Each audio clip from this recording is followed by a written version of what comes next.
has had a huge impact on the automation industry, and I benefited through my company, General Motors, who used that information, that association, to further develop and advance robotics technology. A3 brought together all of the different supplier companies which could deliver the technology. The human capital of people that knew how they operated and could work with them, and it had a big positive impact on the success of General Motors, and clearly it had a big positive impact on many other companies and the industry as a whole.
A3 has had a huge impact on the automation industry, and I benefited through my company, General Motors, who used that information, that association, to further develop and advance robotics technology. A3 brought together all of the different supplier companies which could deliver the technology. The human capital of people that knew how they operated and could work with them, and it had a big positive impact on the success of General Motors, and clearly it had a big positive impact on many other companies and the industry as a whole.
A3 has had a huge impact on the automation industry, and I benefited through my company, General Motors, who used that information, that association, to further develop and advance robotics technology. A3 brought together all of the different supplier companies which could deliver the technology. The human capital, the people that knew how they operated and could work with them, and it had a big positive impact on the success of General Motors, and clearly it had a big positive impact on many other companies and the industry as a whole.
A3 has had a huge impact on the automation industry, and I benefited through my company, General Motors, who used that information, that association, to further develop and advance robotics technology. A3 brought together all of the different supplier companies which could deliver the technology. The human capital, the people that knew how they operated and could work with them, and it had a big positive impact on the success of General Motors, and clearly it had a big positive impact on many other companies and the industry as a whole.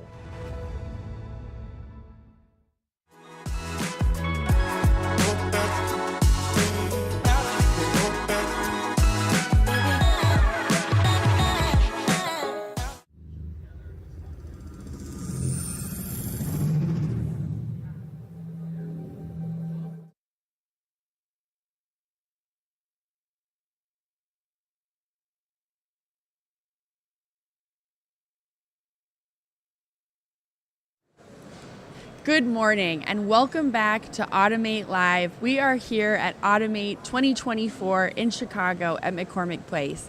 My name is Jana Martin. I'm the Director, Media Production Manager here at the Association for Advancing Automation. And joining me today is the Director of Marketing here at A3, Clarissa Schwendeman. Clarissa, isn't it awesome to be here at Automate? It is such an incredible show this year. Yeah. It's been an incredible week so far. We're really excited about today. Can you tell us a little bit about the student tours? Yes. So we have our student tour day at Automate today. We're expecting almost 200 kids, mostly from the Chicago area, but from all over the country that are just ready to learn and see what automation technologies are out there, what their career paths could look like, and we're excited to provide this opportunity for them. To help them actually see exactly and experience it tangibly.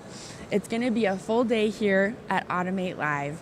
The show floor, of course, is still open. You can come down. It's register free, automateshow.com. We'll be here until 3 o'clock today on the show floor.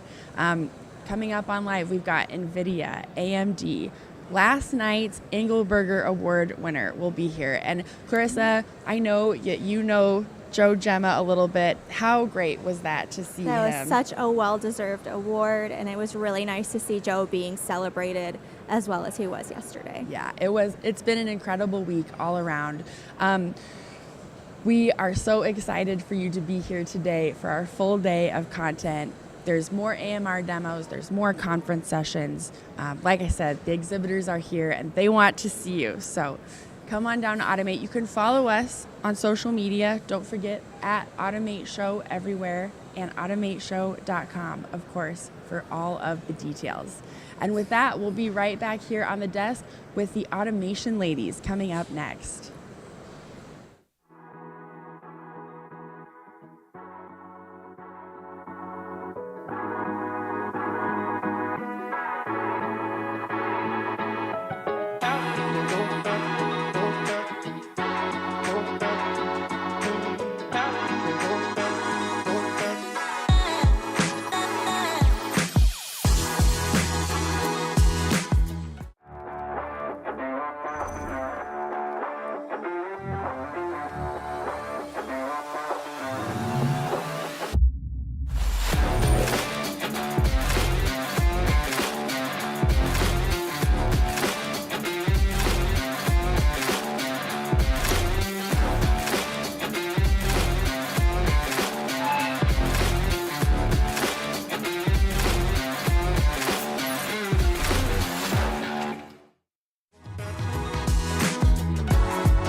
A3 has had a huge impact on the automation industry, and I benefited through my company, General Motors, who used that information, that association, to further develop and advance robotics technology. A3 brought together all of the different supplier companies which could deliver the technology. The human capital, the people that knew how they operated and could work with them, and it had a big positive impact on the success of General Motors, and clearly it had a big positive impact on many other companies and the industry as a whole.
has had a huge impact on the automation industry, and I benefited through my company, General Motors, who used that information, that association, to further develop and advance robotics technology. A3 brought together all of the different supplier companies which could deliver the technology. The human capital of people that knew how they operated and could work with them, and it had a big positive impact on the success of General Motors, and clearly it had a big positive impact on many other companies and the industry as a whole.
has had a huge impact on the automation industry, and I benefited through my company, General Motors, who used that information, that association, to further develop and advance robotics technology. A3 brought together all of the different supplier companies which could deliver the technology. The human capital of people that knew how they operated and could work with them, and it had a big positive impact on the success of General Motors, and clearly it had a big positive impact on many other companies and the industry as a whole.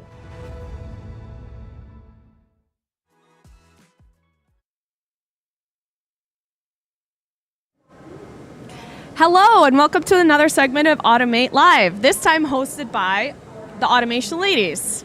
I'm Nikki Gonzales, co-host of the podcast Automation Ladies.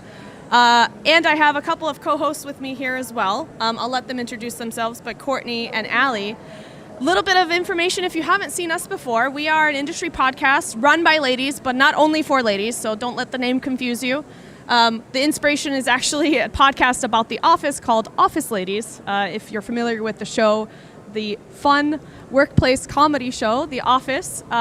We are just about that serious, and our documentaries and our videos are just about as well produced as the fake documentary in The Office. So give you a little expectation of what you might hear from us. We're going to do a quick kind of recap segment here about what we've seen, what we think about the conference. This is day 3. This is my 3rd year at Automate, and we've been in Detroit a couple times and now this year in Chicago. And a little fun fact, Allie and I actually met for the first time in person at Automate 2 years ago after meeting on LinkedIn and starting our podcast. And so Automate really has a special place in our hearts as a place where we can come and meet our community in person. A lot of us work remotely in different parts of the country, so places like this are wonderful for taking those offline or online connections and, cementing them as in-person connections, and then we just keep meeting up year after year, making more friends, learning more, and seeing more. So if you're here and you're watching this, really cool, because you probably haven't been able to hit every demo on the show floor. The show is so much bigger than it was last year. I think it's the biggest ever, and it keeps increasing. The lines coming in were crazy. I'm sure you've heard that from some of the other presenters. But we were just talking earlier about even if you are here and have a plan, it's really hard to see everything. So we've been having fun following the hashtag Automate Live 2024.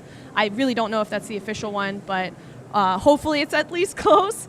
And so whether you're home and you're not at Automate or you're seeing this later, there is going to be so much to learn, both from the exhibitors and people walking the floor. And I really encourage you to check out the hashtag on LinkedIn and check out some of the other recordings, because even if you are here, you can't see everything. And if you aren't here, definitely try to come next year. So I want to kick it off to let my co-hosts introduce themselves. But I guess one last thing about me, I am the co-host of this. I've worked for several companies that are exhibiting here. I've been a sales engineer and played many different, roles in the industry. Right now I work for a vendor agnostic platform where I get to be partners and friends with so many people here, both exhibitors, systems integrators walking the floor. So that's been kind of my role now, is I get to have fun making friends with everyone, and there's no better place to do that than A3, and in particularly the Automate show. So Courtney with URG, can you introduce yourself to those that don't know you? Yeah, absolutely. I'm Courtney Fernandez with United Robotics Group, actually here exhibiting this year in booth 3802. And I've actually been at war with my demos because there's so many of them going in the booth, but I'm, generally speaking, just a robot chick. The only thing I like more than playing with robots is talking to people about robots. So I've been in the booth having fun while I wrestle with a robot and talk about a robot. So a lot of it's fun.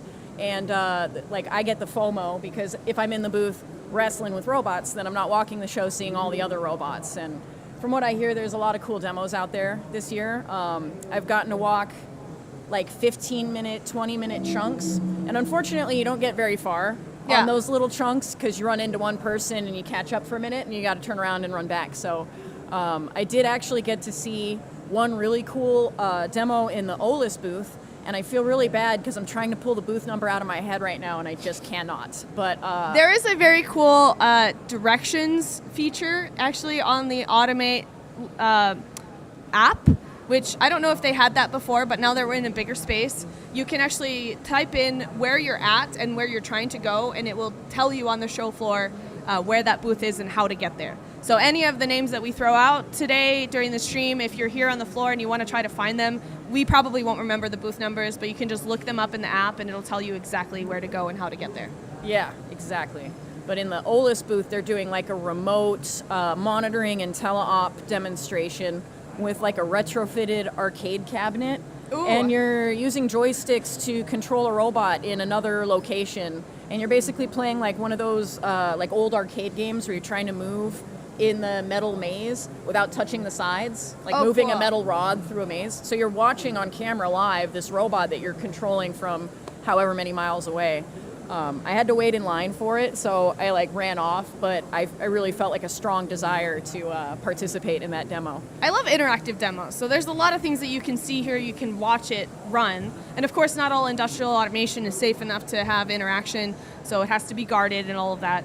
But I think especially for, oh my gosh, okay, I'm just gonna point, you won't be able to see it, but there is a kid out there looking at robots, taking a video. So especially today on the last day, we have a lot of students. Yeah. I think everybody's ability to jog, we say this a lot, but everyone should jog a robot in their life. Yes. Even if you have no, place in your profession to do that for a living, we're all going to be having more and more and more robotics and automation in our lives going forward. Everyone should know more about manufacturing. So if you haven't jogged a robot yet, Olis is going to be one of the booths where you can. UR probably has some stuff. I haven't been to their booth yet. We plan to go later, but You can almost certainly always jog a robot somewhere in that booth. right? Yeah, Okay. I haven't been there yet. I will stop by to say hi, but almost always, if you're like, I really want to jog a robot, somebody there will. Yeah, and if you're not confident and you want someone to hold your hand while you jog a robot, Courtney's tied up, but you can find her in the United Robotics Group booth. We, the automation ladies, if we ever have an opportunity to help you jog a robot, we will do that. Our commitment Kind of to you. a passion. Yes, so reach out to us on any channel you might find us. LinkedIn is where we're most active, but we will find an opportunity to get you a robot to jog if you've never seen one or gotten to play with one. So Allie Allie had G, me. she's got her Texas hat on today. Hi everyone. I'm Alicia Gilpin. I go by Ali G. I think I got that name in 2006 from the actual Ali G, who had the Ali G show. But I have a systems integration firm. I'm an engineer by education. I spent 10 years doing that, and then found Nikki on LinkedIn, and came together with a whole bunch of other women, and I want to do a shout out to Clover Park Technical College, who's actually watching us right now. I've hired at least 3 people from there in my company, and the really good program there, really good students coming out of there. Hi, everybody. They have a mechatronics program, right? Yes, their mechatronics program is very strong, yes. Mechatronics is one of the topics that we've been talking about on the show, I guess on and off since we started. It's something that we want to see more of. There's more programs coming out.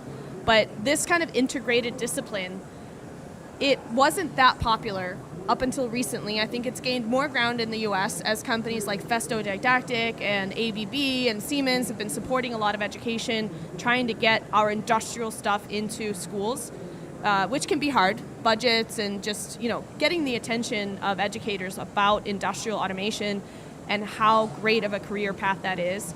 And that you don't necessarily need to go to a 4-year college for one of the traditional engineering degree disciplines, because in the past, typically those typical engineering degrees ended up going into industry and finding all the other adjacent, things that they need to know to do mechatronics. And so controls engineering and mechatronics has, for the longest time, been kind of a thing that you learn on the job. And not a lot of people know about it as a discipline and come into it on purpose, which is a big part of what we do actually at Automation Ladies with our show, our interviews.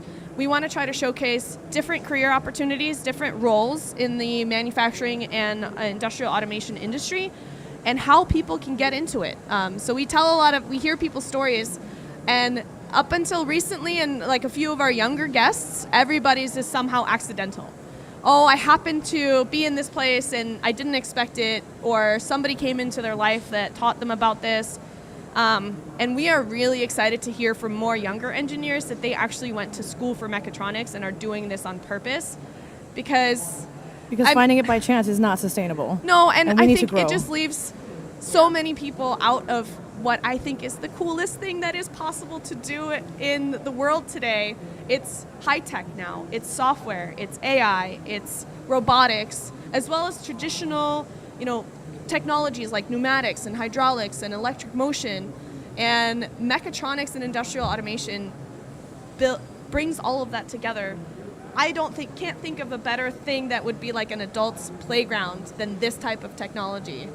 And deep tech and software and all of that, the Googles and those companies have captured the imagination of young engineers for the last decade, and it's our turn now. So I want to give a shout out to some of the deep tech companies that are here actually. So NVIDIA has a ton of partners on the floor. They're not exhibiting, but I think the point I made when we did this recording or, a live stream in our first Automate, which was kind of, hey, what did we like about the show? Why are we here? Why did we love it? I really brought out the point of partnership ecosystems. Because again, I didn't have time to go look at all of the cutting edge demos in terms of machines, but I looked at a lot, and not a lot of it back at least in 2012, because we'd also just had a big hiatus in like physical trade shows. Most of the technology itself wasn't necessarily revolutionary. But as we know in our industry, it takes a while for new technology to become widely adopted because what we do is mission critical and we can't just be playing around with R&D stuff in real live production environments. So the cycle of a new innovation coming in and capturing people's imaginations to the time that it actually is more widely implemented with different partners at manufacturers, it typically takes some time.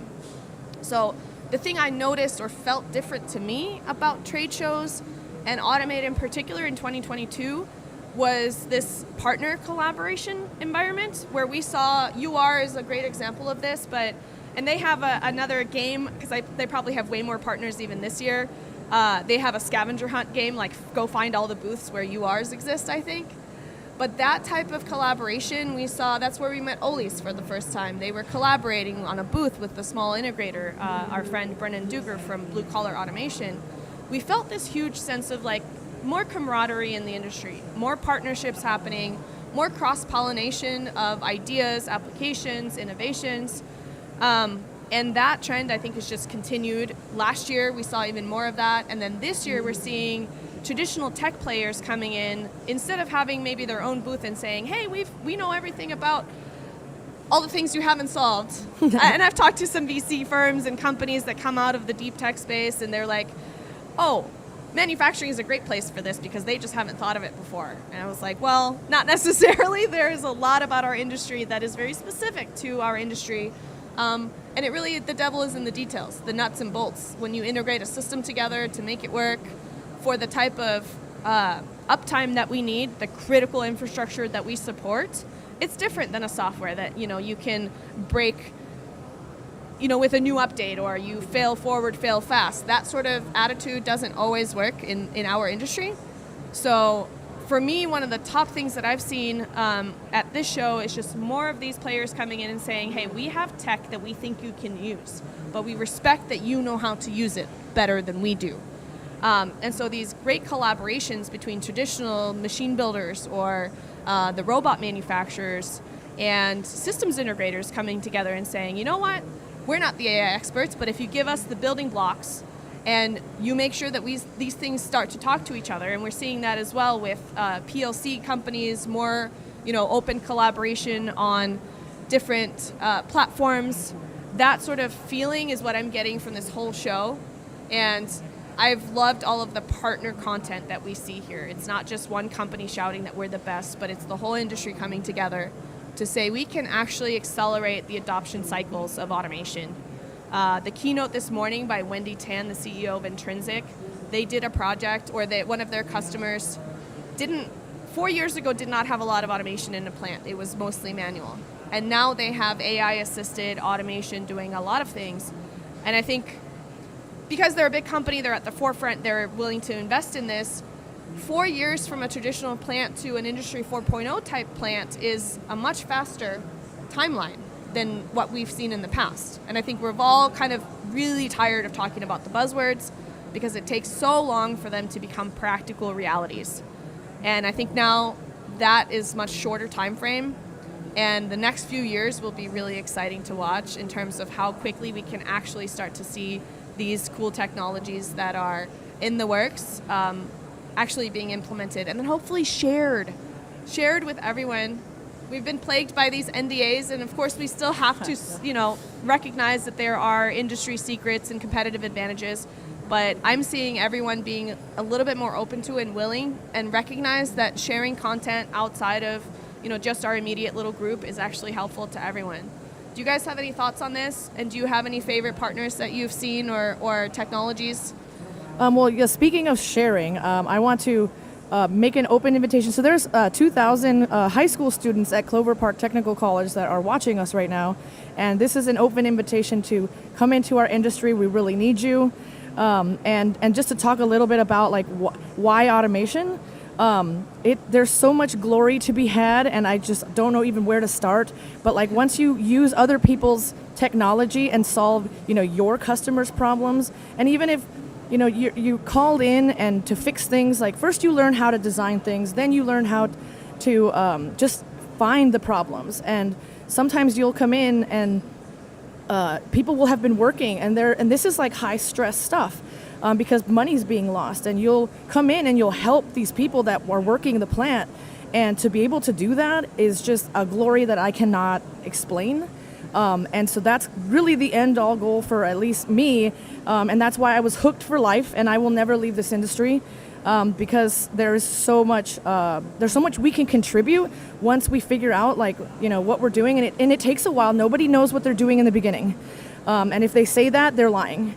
But everything is learning. I mean, all of this stuff is changing all of the time. So whatever we do learn and you become an expert at, it's going to go away and change anyway. So you get to basically learn for the rest of your life, keep your mind super sharp, and help people and help solve problems. And I think that is just, I don't know how to make a bigger deal of that, but we would love to have as many young people start to get interested. I know we're all trying to do TikToks and stuff because we're trying to figure out how to show you this stuff that's over here because it is so incredibly cool. And it just keeps getting faster, smarter. I mean, the way we're doing it is, it's changing. Everything is changing so much, and we're kind of used to that, right? Like, let's just keep doing it. And this industry used to be, and I'm sorry, I'll interject and then get back to you, Courtney, but this industry used to be very much people with this insider knowledge that have been doing it for a long time, not sharing a whole lot. Now things are changing so fast that even if you're new, you can catch up or be on par. Although practical knowledge, always make sure that you network with people that do have more practical experience than you, because there's the technology and then there's the real world application of the technology. But I would say to young people, if you come into this industry with the thirst to learn and a willingness to network, find mentors, network with other people, because that will keep you sharp, that will keep resources available to you constantly. But you can catch up and in fact surpass a lot of us industry folks in some of the areas that we don't know as well, because now is the time where you are learning everything. We are all having to learn everything. And some of the things are actually easier for people to pick up that haven't been in the industry for so long. But it's really the power of us coming together. New people with curiosity, with new perspectives, and then the people that have been doing it for decades that know some of the pitfalls, and they can give you the crash course and what to watch out for, and then that's who you can call on for advice. And I think those groups coming together is exactly what this place like A3. The show is free to attend. Come walk the show. It's open to people as young as I think 12 or 13 years old. So this is an environment where welcoming, and then find some people and connect with them. LinkedIn is a great place to make those professional connections. A3 is very active there.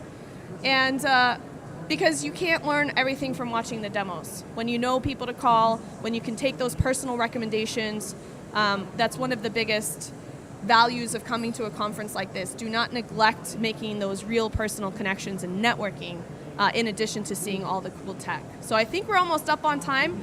Courtney, if you want to we'll ask one last question. Yeah. What are some of the trends that you're seeing? There's a lot more AMRs at this event. There's a lot more cobots.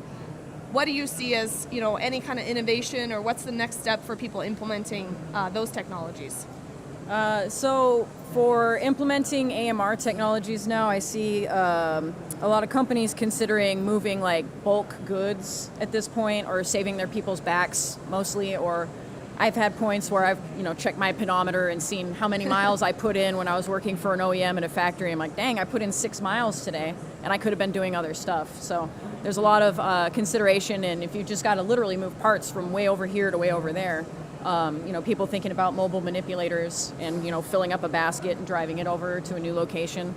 So the technology is coming together there. At that point now you have 2 robots, and in all sincerity, you must have vision, because the 2 technologies' repeatabilities are just not the same. So it's an integration of 3 different technologies that people are starting to see the potential of, and I see multiple solutions now. There's one in my booth at 3802 that I've been fighting with for a while, but it's picking apples, and it's doing so pretty darn consistently. And apples are just one thing, but you can move all kinds of stuff, I think, and save your people from running back and forth across your huge factory. Well, thank you so much. We really appreciate the perspectives. Like I said, this is a whole community. Come join it. Come see us next year. Check out all the recordings from Automate if you missed it. The keynotes have been amazing. And now we're finally going to get to have the rest of the last day to walk the floor and see some of the demos. Hope to see you guys. If you're here, find us. Have a great rest of your day.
A3 has had a huge impact on the automation industry, and I benefited through my company, General Motors, who used that information, that association, to further develop and advance robotics technology. A3 brought together all of the different supplier companies which could deliver the technology. The human capital, the people that knew how they operated and could work with them, and it had a big positive impact on the success of General Motors, and clearly it had a big positive impact on many other companies and the industry as a whole.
has had a huge impact on the automation industry, and I benefited through my company, General Motors, who used that information, that association, to further develop and advance robotics technology. A3 brought together all of the different supplier companies which could deliver the technology. The human capital, the people that knew how they operated and could work with them, and it had a big positive impact on the success of General Motors, and clearly it had a big positive impact on many other companies and the industry as a whole.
A3 has had a huge impact on the automation industry.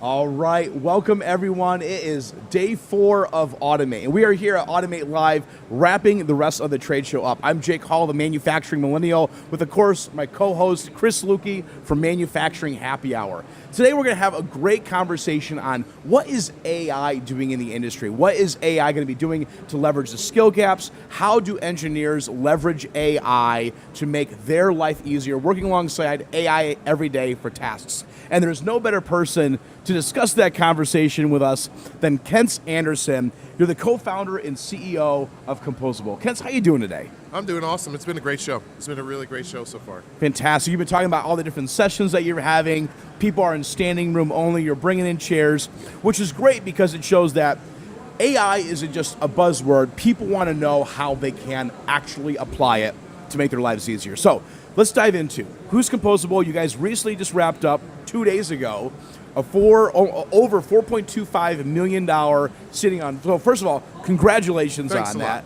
That's amazing. Who's Composable? I appreciate that. So really, the idea here is empowering engineers, with intelligent building blocks and tools. Engineers have been building things before AI, been building things before computers, and so I really believe, and this is what we were teaching in the classes that I taught for the last 2 days. I taught 8 hours worth of classes here at Automate, and there was a quote from one of the folks that took my class that said, hey, you know what? I thought I was going to have to get a PhD in AI. But the framework that you taught us in the class for how to integrate machine learning and how to stitch together, learning AI and how to stitch that together with traditional automation makes me realize that I can participate in this. And Composable is a platform that allows folks to implement this methodology. I call the methodology machine teaching because it's really about if machines can learn, then we should teach them something.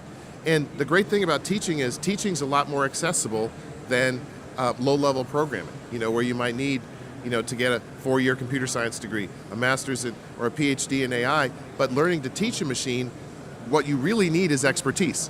And there's 100 million engineers out there in industry that have expertise. And so Composable allows you to take almost any algorithm on the planet, like any machine learning, computer vision model, auditory processing model, prediction model, combine it with learning technology like deep reinforcement learning, that same technology that learned how to play chess and Go by playing against itself and then beat the best Go player in the world. You remember that back in 2016? To combine that with optimization and controls and the things that engineers are already using. And the no-code UI allows, one, you to type an LLM prompt to basically say, hey, I want to train an agent to control this, Festo robot, or this, drone, or this mobile robot, this extruder, and type in the goals, kind of what phases, what some of your expertise, you're going to include that in the prompt, and then the platform is going to hit the LLM, and the LLM is going to create a bunch of skills for you, a bunch of goals that you can use as building blocks to drag and drop into the platform, drag and drop into the agent. And then you can take folks like data scientists who do write code, and they can publish the models and the algorithms that they create, controls engineers too, to the platform, and that makes it truly low code. So now a process engineer can take their expertise and say, well, I know these are the skills you need to learn because these are the skills I teach to, actual people, on the floor. Drag, drag, drag, drop, drop, drop, click train locally, train on the cloud, and then you have an agent that you can deploy to actually control a system, an entire process, like an entire manufacturing line, or make virtual decisions like supply chain and logistics. Yeah. So I have a question. Maybe it's going to be a different way of re-answering the question we were just talking about, but you talk about the no-code UI platform, how you can leverage it to implement machine teaching. But I'm going to go back to the first thing you said, is this is all meant to empower engineers. So describe what the empowered engineer of the future looks like. I'd love to hear it from kind of that human angle. I like that. I think that roles are going to change. I heard this story on NPR many years ago about a furniture manufacturer that was having a hard time hiring people. And their foreman, they brought in a robot. And their foreman thought, well, that's it for my job. But the foreman ended up becoming the person who programmed the robot, maintained the robot, was the expert who hired people to work in the robot, and so his role fundamentally changed. Another example, years ago, I was at a chemical manufacturer, a very large chemical manufacturer, and I was designing some AI for them, and they were talking to me about how it's not about, to them, first of all, to do this task took 7 years of training. Now imagine that. Imagine 7 years of on-the-job training, and they're not thinking, oh, wow, AI is going to replace me. They're thinking, wow, we only have like 10% of the people who are experts. Everyone else needs more help, and the experts need to go off and do other things. So imagine a situation where you shrink that training from 7 years down to 2 years because they're teaching them the machine teaching paradigm. They're training agents, they're building agents. Agents are also training them. And now it not only takes only 2 years to learn how to do this job, but they bring a bunch of AI coworkers, co-pilots, whatever you want to call them, that they personally built and designed into the control room with them. Awesome. So when we look at deploying these type of solutions, does it work through partnerships? How do partnerships and working with Composable match this long-term strategy of bringing AI to these engineers and workers? Yes, that's a great question, especially when it comes to the mid-tier, right? So I think system integrators are super important. So we have an ecosystem of system integrator partners. One that we do a lot of work with, for example, is Rovasys, a big automation partner, and they're already doing a lot. They're filling in the gaps, right? So there are engineers who are going to use Composable themselves. But one of the challenges is, and this is another role change, the purview of most process engineers is to run their process. So innovation is not part of the purview, and these folks are doing it, late hours, kind of in their spare time. So I think roles are going to have to change that allow the average engineer to innovate, but in the meantime, and maybe after that also, system integrators are required to fill in the gaps. Yeah. Especially in the mid-market where you're not going to have a data scientist, you're not going to have deployment software engineers, and you're not going to have a sophisticated IT department. Those system integrators are crucial to be able to implement this. So Jake had mentioned earlier in the conversation that you just got your latest funding round, $4.25 million, I believe close to that number. What I want to ask you is, you also just celebrated your first year as a company, as Composable. So again, congratulations on that Thank you. milestone. But I want to ask you, what is one major thing you learned in that first year, whether it's related to running the company or whether it's about the technology? Yes, and it's both. It's really an intersection of both, because we decided to wait a year to really release a no-code UI, though we knew that's how you get to 100 million engineers. We built a Python SDK first. And I wanted to give it to system integrators, and I wanted system integrators to tell me whether this was ready for prime time.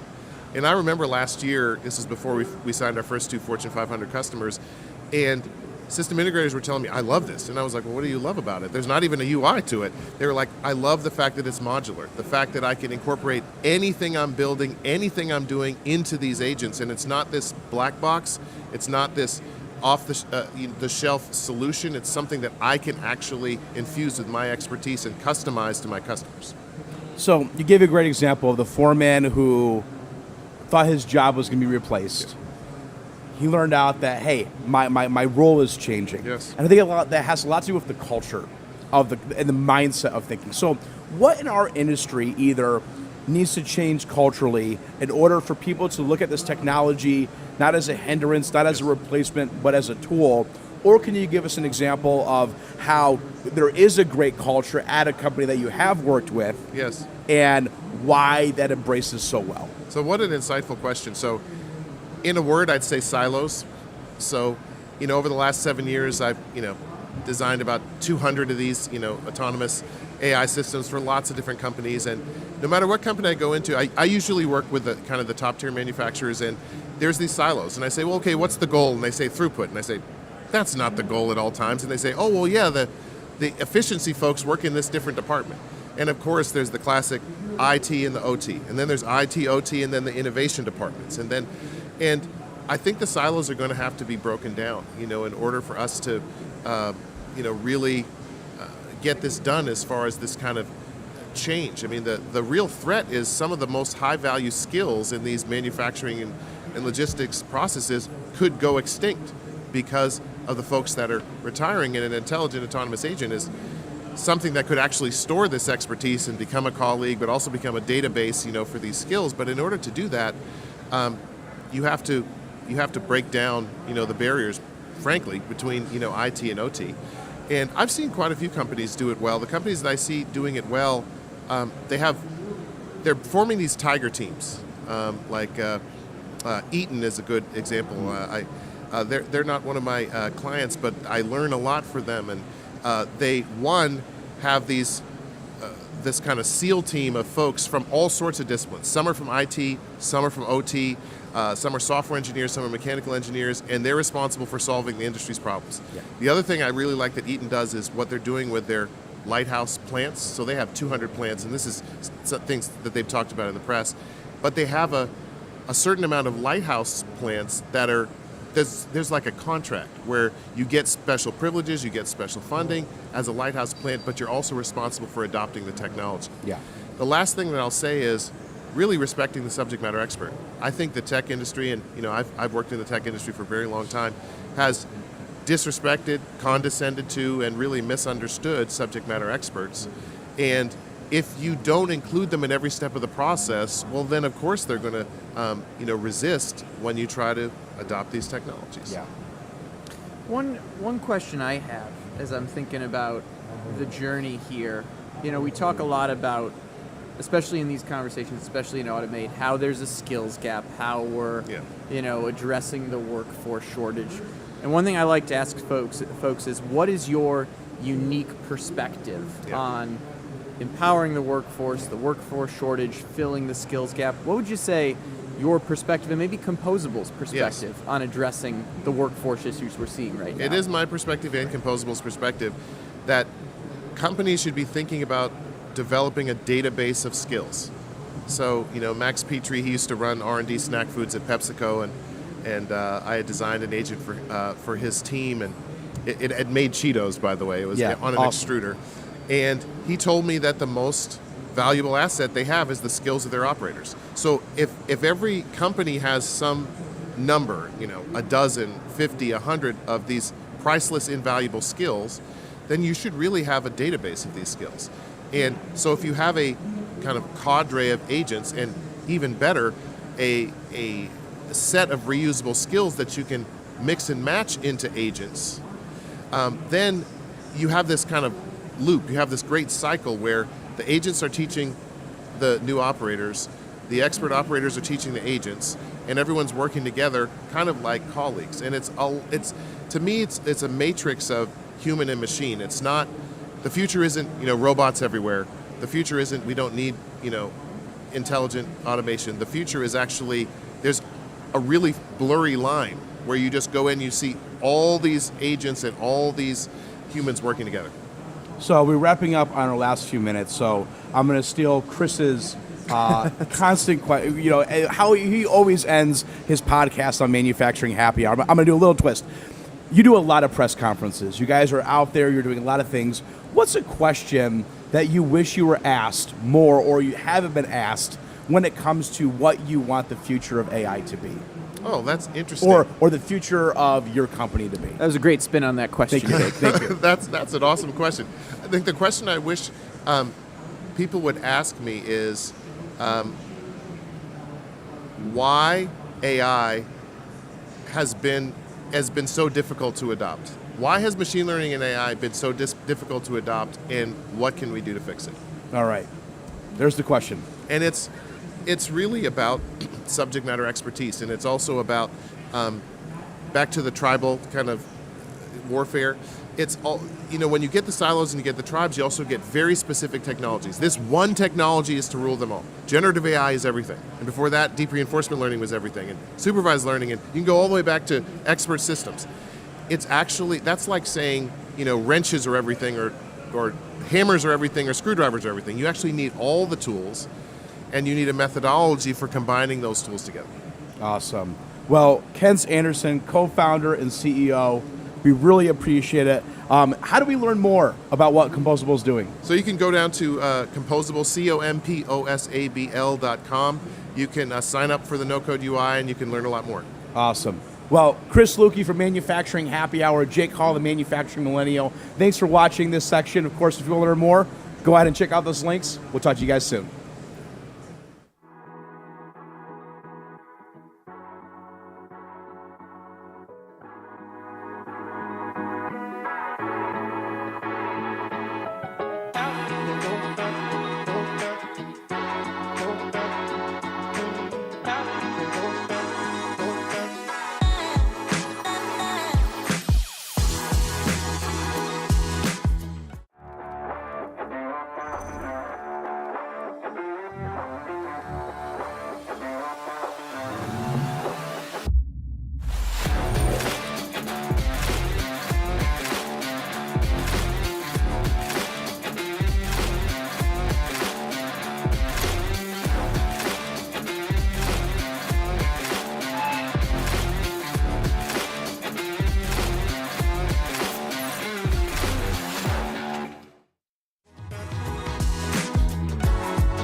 has had a huge impact on the automation industry, and I benefited through my company, General Motors, who used that information, that association, to further develop and advance robotics technology. A3 brought together all of the different supplier companies which could deliver the technology. The human capital, the people that knew how they operated and could work with them, and it had a big positive impact on the success of General Motors, and clearly it had a big positive impact on many other companies and the industry as a whole.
has had a huge impact on the automation industry, and I benefited through. Hello and welcome back to Automate Live. My name is Jana Martin. I'm the Media Production Manager for the Association for Advancing Automation, the host of the Automate Show, and I'm joined now by our president, Jeff Bernstein. Jeff, it's great to have you here. Well, it's great to be here, Jana. It's great to be here at our show. I can't believe it's Thursday, final day of the show. Jeff, looking back at your 40 years here at the A3 and all of the Automates and all of the events that we've done, why are you really proud of this Automate show? Oh boy, well, you know, this is the 50th anniversary of A3, as you know, Jana, and when I got started 40 plus years ago, this was what everyone envisioned the robotics industry would become.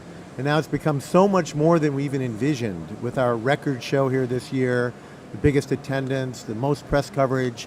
People are excited about the other technologies that A3 members produce, such as artificial intelligence and machine vision and motion control and Internet of Things technology. It's just been the greatest experience to walk around this show and hear the feedback. But the other thing I'm really proud of is the way our team has pulled together.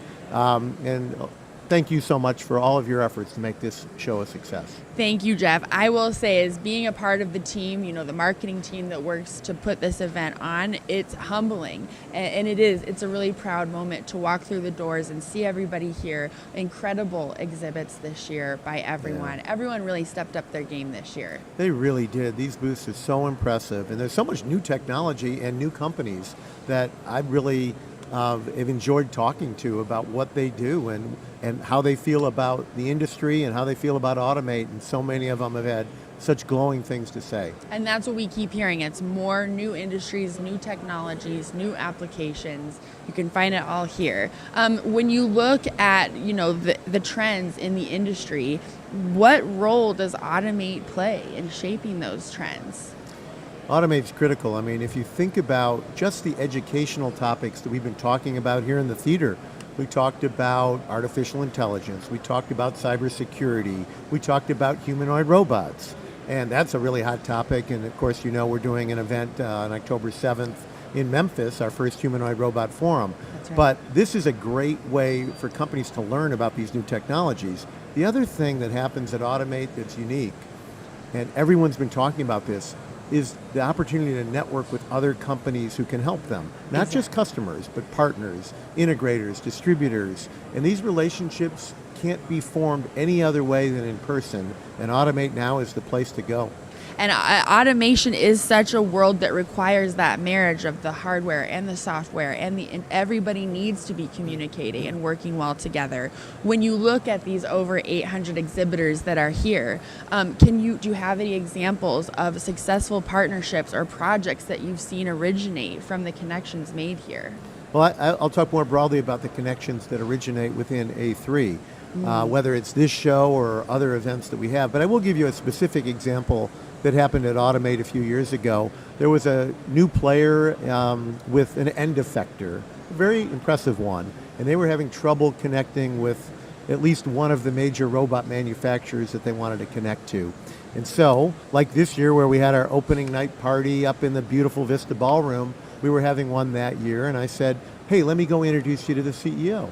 And that happened, and then their relationship developed, and they have a long-lasting partnership. That is all it takes, is just a handshake and an introduction in a place like this. It's an incredible place to be.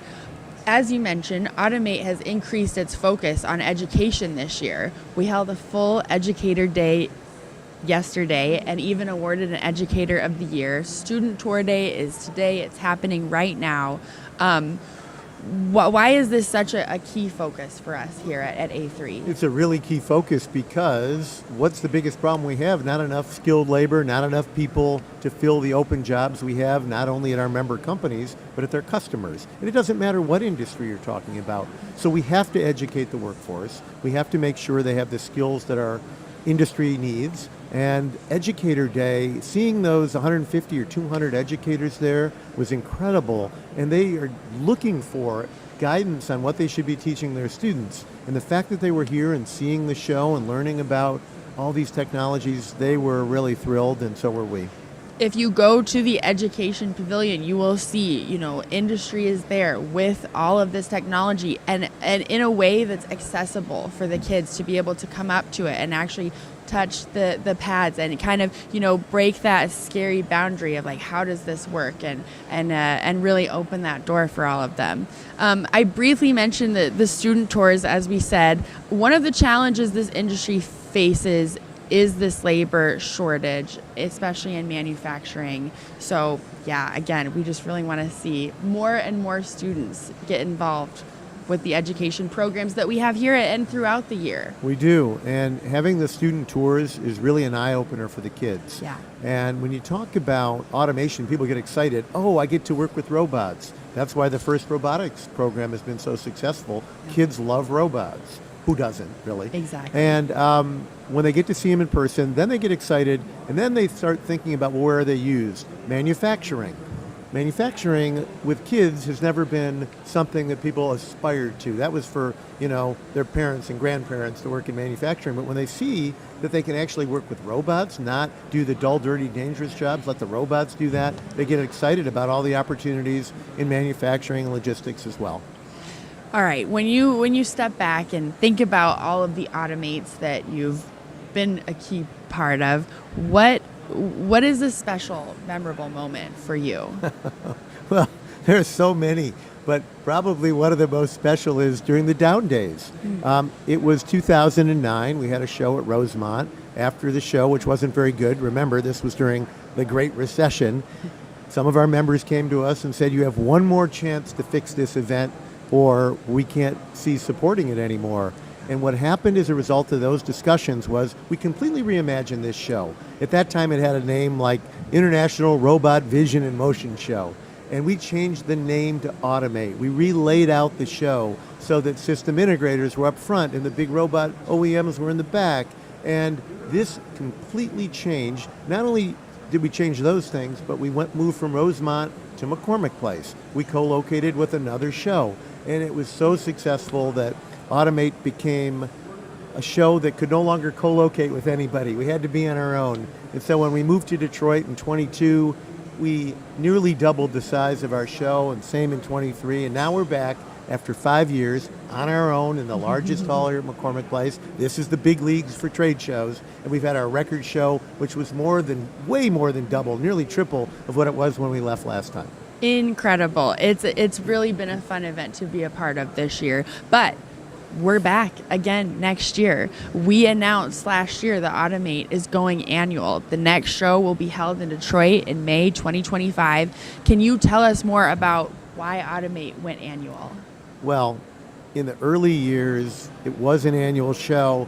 Then the pace of change slowed. The industry went through some hard times, and it went to every other year. But look at what's happening now. The demand for automation is obvious by looking around the number of people who are at this show.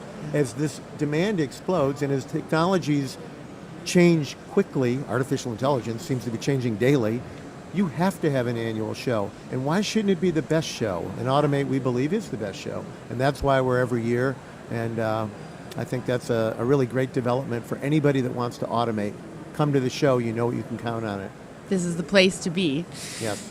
Having been in the industry for over 40 years. You keep emphasizing I that. know. You make me feel old, Gina. I think that, that experience and that history is so valuable, and we can learn a lot from that. So what are the significant changes that you've witnessed? And then as we think about the future and more changes that are coming, this technology that's involved is rapidly advancing.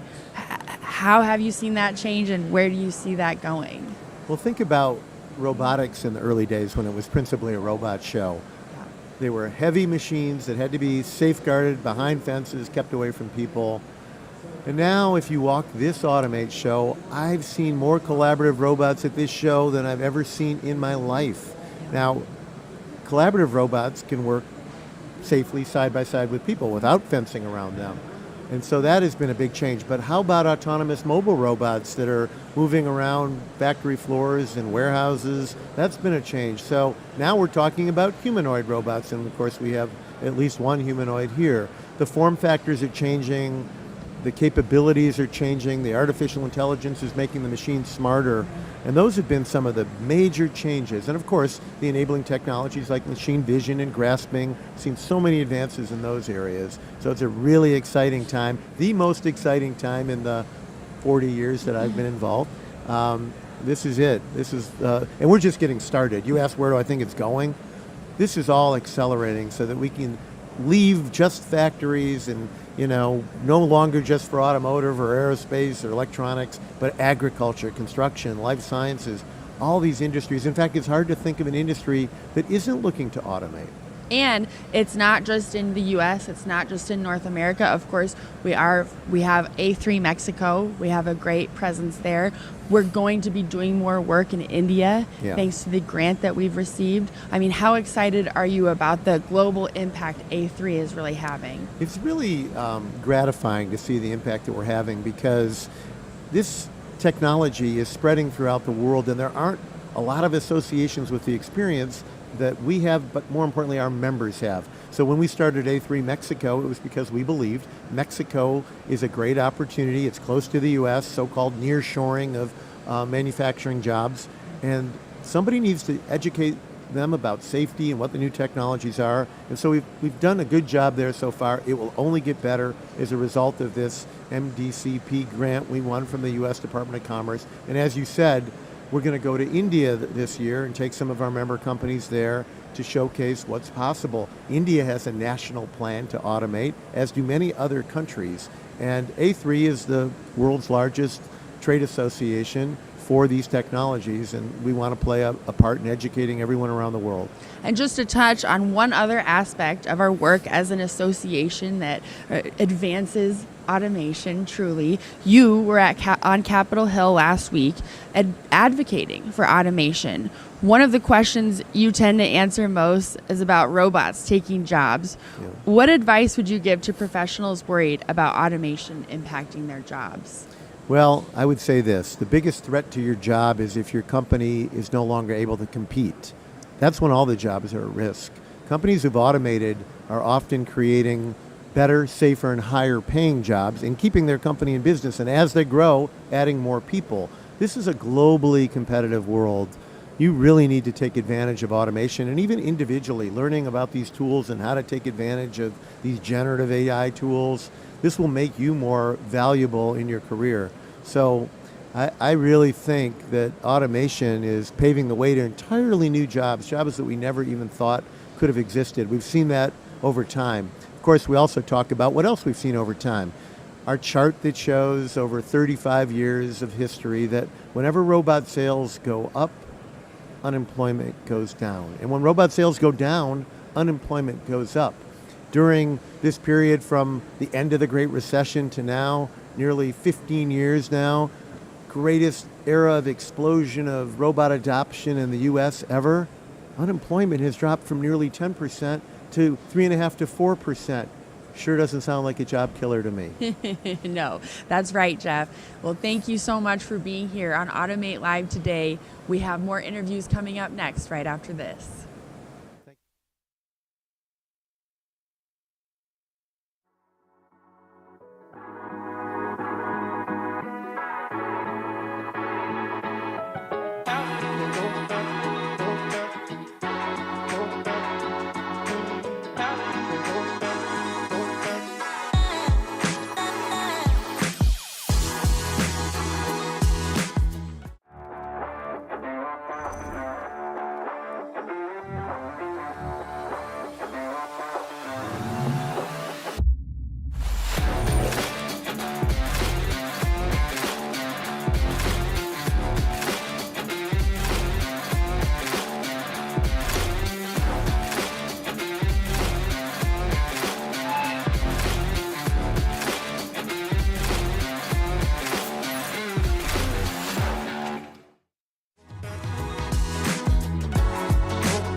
A3 has had a huge impact on the automation industry, and I benefited through my company, General Motors, who used that information, that association, to further develop and advance robotics technology. A3 brought together all of the different supplier companies which could deliver the technology. The human capital of people that knew how they operated and could work with them, and it had a big positive impact on the success of General Motors, and clearly it had a big positive impact on many other companies and the industry as a whole.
has had a huge impact on the automation industry, and I benefited through my company, General Motors, who used that information, that association, to further develop and advance robotics technology. A3 brought together all of the different supplier companies which could deliver the technology. The human capital, the people that knew how they operated and could work with them, and it had a big positive impact on the success of General Motors, and clearly it had a big positive impact on many other companies and the industry as a whole.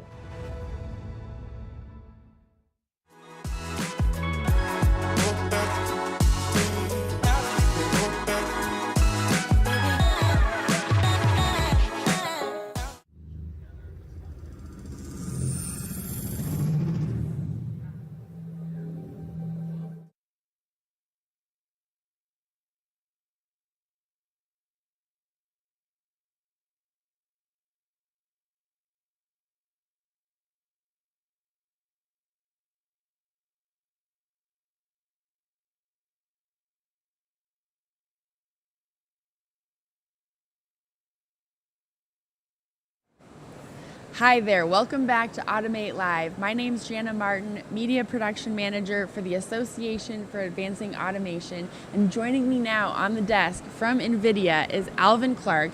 He is the Senior Global Developer Relations Manager.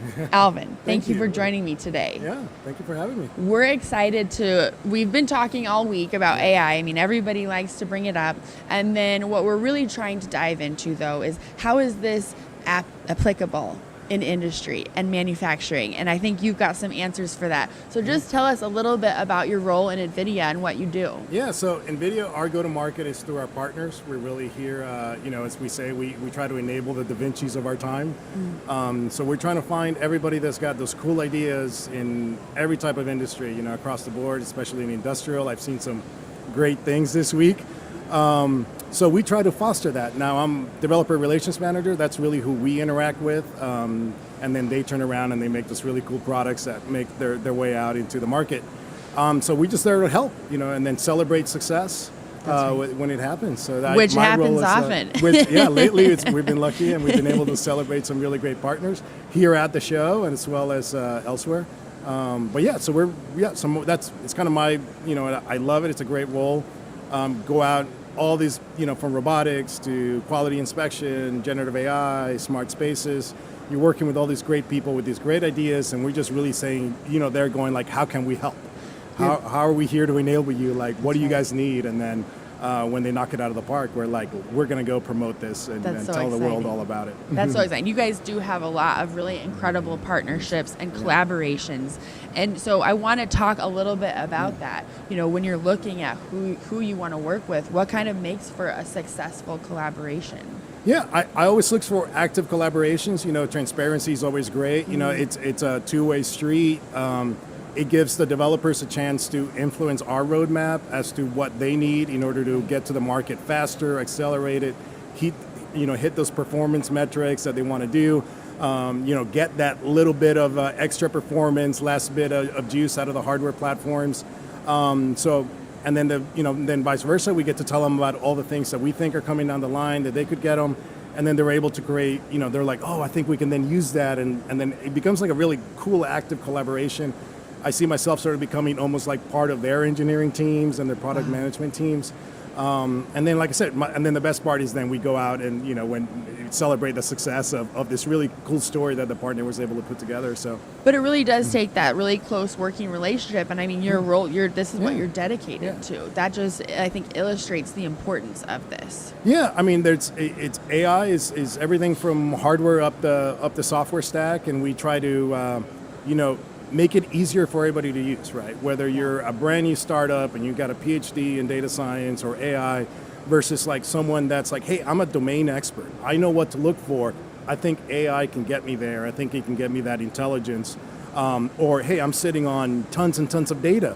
And as Jensen said, it becomes now the ability to mine. That data is gold, right? We're in the age of like the data is king. So then how can you guys get intelligence out of that data to make your processes better, your industry better, offer something to your customers that's new? So that's really our goal, is just make that AI capabilities easy to use and and then really learn from the industries that we engage with. It's my first time at Automate, and I've been learning so much. And we kind of come to the approach of like, what do you guys need? What are your challenges? How can we help? And then we sort of try to adjust our strategy as well. And that's the cool thing about NVIDIA and where you are in this whole ecosystem is that you do get to touch all of the different industries and all of the different applications. I mean, what is exciting for you about that? Yeah, it's kind of nice. AI is such a cool thing, and I'm lucky enough to work for the only AI company that works with every other AI company in the world, as it was to say. So yeah, it's just really cool. It's incredible. Okay, so let's think about how do you see your software stack lining up with the hardware? Yeah, it's interesting. Industrial's got an interesting challenge that there's this really cool group of people, the system integrators, the machine builders, right? Almost every solution in industrial, it seems to me, at least as I'm learning, it's very bespoke. And so then it becomes like, and it's not just the AI piece that's part of it. That's just going to be one piece of the puzzle. And then so it becomes like all these great system integrators or end customers, they have their relationships with hardware manufacturers, whether it be new startups, whether it be someone like Siemens that's rolling out their new line of GPU-enabled IPCs. And then you have all these software companies that are saying, hey, we may have this little AI offering that could be helpful in the industrial, whether it be quality inspection or looking at spatial or global awareness. Someone recently said, one of my partners is like, we're gauging the behavior of a factory, just like how you would gauge the behavior of a person or something else. So it's almost like not only looking at what that one particular machine was doing, but imagine everybody in the factory, all the different machines, the forklifts, everything else, and being able to understand it holistically as it all, to look at for those process efficiencies. So we work with those software guys and we look at it and be like, okay, well, the system integrators, they're going to need to take this software piece. And then that software speak's got to be able to run at the far edge or maybe on Siemens IPC. It's got to be maybe somehow roll on the cloud, on-prem, something custom. So how do we make that software piece easy to integrate on any of all the varied amounts of hardware varies are in there? And so one of the things that we announced at GTC was NVIDIA Inference Microservice. We have microservices for Jetson and microservices for Metropolis. So we think there's little containers of software goodness can come in and then become the Lego blocks that the system integrators can just very easily deal with and quickly integrate and build these really complex applications. And that kind of expands because now we can like, hey, can we have microservices for PLCs? Or can we have microservices for the different industrial cameras and so forth? And then like, how would they interact together? And then how would you add an industrial co-pilot to it or generative AI? So it's very exciting. It's currently, I call it my hypothesis as I try to understand the industrial market. It's like, is this the right way? And then so I'm out talking to and meeting the system integrators here and having a thought leadership discussions about saying, what do you guys think about this approach? Do you guys see it as it works well? And we'll go out and test it with a few key partners and hope showcase it if it works. And if not, it's back to the drawing board, working with our partners to define like the right approach. And that's incredible. I mean, this morning at the keynote, we were talking about life cycles and trends and hypes and all that. It does feel like AI is at this point where it's like, you're in it, you're in the center of it, and you're still trying to figure out exactly like, okay, what are the possibilities? What could we do with this? How do we apply this to make the most of it? Yeah, and that's not going to come from us. It's going to come from the domain experts, right? Like the guys that have been in industrial inspection or robotics or automation or building machines and have those relationships with the manufacturers and the end customers. We're just trying to show them the art of the possible, but we're really looking for those collaborations of kind of one of the cool things, right? It's AI's at this inflection point where technology is readily available, the tools are getting easier to use, the cost of the platforms and the compute that's required is coming down and it's scaling. So now we're like anybody, like we really want to enable those domain experts, right? Those guys that have been in the field for decades that know it inside and out to really have those discussions and say, what do you guys need? Like, how can we help you use AI for like those crazy problems that you guys just haven't had the ability to solve or had just not been feasible to solve, whether it be cost constraints or we just don't have the development resources or the amount of time to dedicate to it. Maybe AI can address that. Maybe I got partners that can help you address that. Let's have a conversation. To figure it out. Yeah. Okay, so let's talk specifically about one of the things that AI is really instrumental in helping with, and that's inspection. Yeah. How is artificial intelligence making inspection, better and safer and quicker and all of those things that we like to talk I think about? quality inspection is a great example of enabling those domain experts, right? Because you go into a factory and when it's like, hey, I'm building windows and I understand window frames and I understand what to look for in the wood and I got all these operators with this great amount of tribal knowledge and everything else. And it'd be like, how can I put that, my inspector, my quality engineer's eyes into an automation machine? And he's basically saying, let's get that guy involved in AI. Let's have the tools. We have the partners that can take that knowledge, that can help those domain experts kind of come in and say, what are you guys looking for? What are the defects? What's not a defect? Let's quickly look at the data.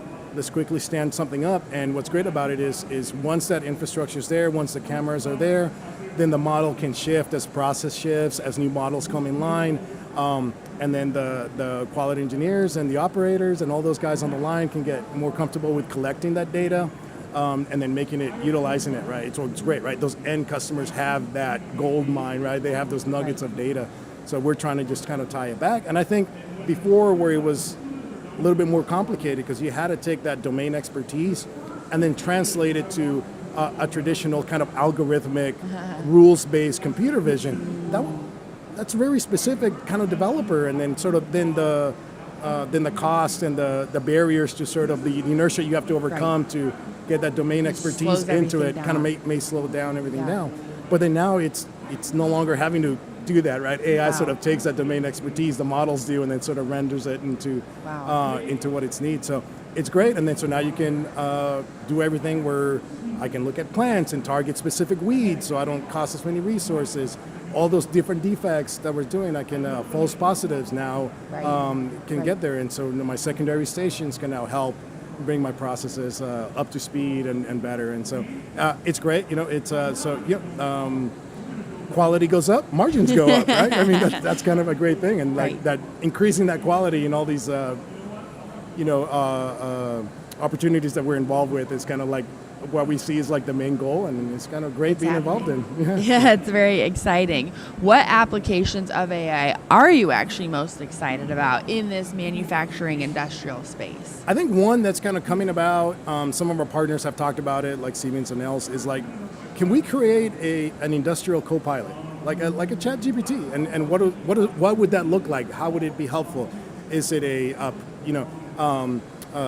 chat, a co-pilot that can look at all the sensors coming from machinery, and the maintenance manager kind of comes in and say, hey, what's going on with my machines today? And all of a sudden be like, hey, we're seeing some thermal runaway, some motor issues, some inefficiencies in particular. We think that's where you guys should go and focus your work today. And the same thing for all these different personas. Is it an operator that can quickly ask the machine that they're working on, hey, can you bring up this whether it be a training video or whether it be a diagram or something, just to help them do their job a little bit better? Can co-pilots help onboard operators a lot quicker, right, and make them dangerous sooner, right? Instead of, it takes 6 months for someone to become proficient in that operation or that task. Can AI come in and help them onboard a lot quicker, and then therefore they're more efficient and overall kind of help everything around? So and I think that's just a drop in the bucket. I think there's way more cooler ideas that I've heard from partners out there about what co-pilots can do and Gen AI can do. So we'll work with them and we'll bring them back to the show hopefully next year and more to come. More years to come. Yeah. We're in the thick of it right now. Okay, so. Tell me a little bit more just about, you're here at the show. What kind of connections are you having? Who are you hoping to connect with at Automate this year? I think system integrators, I think they're key. They hold those relationships, right, with the end customers. You got global ones, regional ones, small ones that are looking at the requirements. They're the first set of eyeballs that come and get the requirements. I don't know the end customers, especially I think with industrial, that you have a sticker that says AI inside is not necessarily going to be the reason why they would buy it. They'd be like, what's the KPI? I want that process efficiency increase. I want that quality increase. I want for it to make my operators' lives easier. I want it to make my quality team's life easier. So it's really like talking to the system integrators that are going to look at those requirements and say, from our ecosystem perspective, or if you guys have a development team, how can we come in and help you? How do we help you translate those requirements and navigate all the cool things that are happening in the AI space to find the right solution to come in and help you? Or if you want to stand up your own development team, how can then we help you enable that? So you have access to the best tools and best practices to accelerate your development processes. So yeah, system integrators are definitely cool, but I've had a great time talking to everybody. I'm more on the vision AI side, but even just talking to some of the robotics, the AMR folks, there's just so much overlap and intersection points of all this different technology that there's a little bit. So it's been just a great, fun 4 days. Is there anything you didn't expect to see or conversations you kind of didn't expect to have or hear from at Automate this year? No, I think everybody's been fairly open. Yeah, I think the yeah. excitement, it's just Yeah. the excitement around AI. I think it's cool. I think everybody's seeing it. So now it becomes more of like, help us, let's talk. How do we actually, like here's more- my problem. Yeah, How do like we, more yeah. thought leadership discussions, which I think it's great because, Right, like I said, right. we're here to learn. It's my first Automate, so I'm here just kind of taking it all in as a sponge, and then going back and sort of we're gonna sort of render down all this information, go follow up with all the great people I've talked to this week, and then sort of being like, all right, I think this is how we can help, and Yeah. then like I think this is the partners that we can work with, and I just I want to come away with here with like many more collaborations and partnerships to bring onto the ecosystem. So I'm really excited about that. Well, NVIDIA is great at doing that, and I'm sure we'll see much more from that. So it's been great to talk about your work, how you're using AI to help manufacturing in all of these different applications, and we look forward to seeing more. Thank you, and looking forward to coming to Automate for many more times in the near future. Hey, we're annual now, so we'll be back in all Detroit good. next Yeah. year. Today is the last day of Automate, but we have more interviews coming up here on the desk right after this. Stay tuned.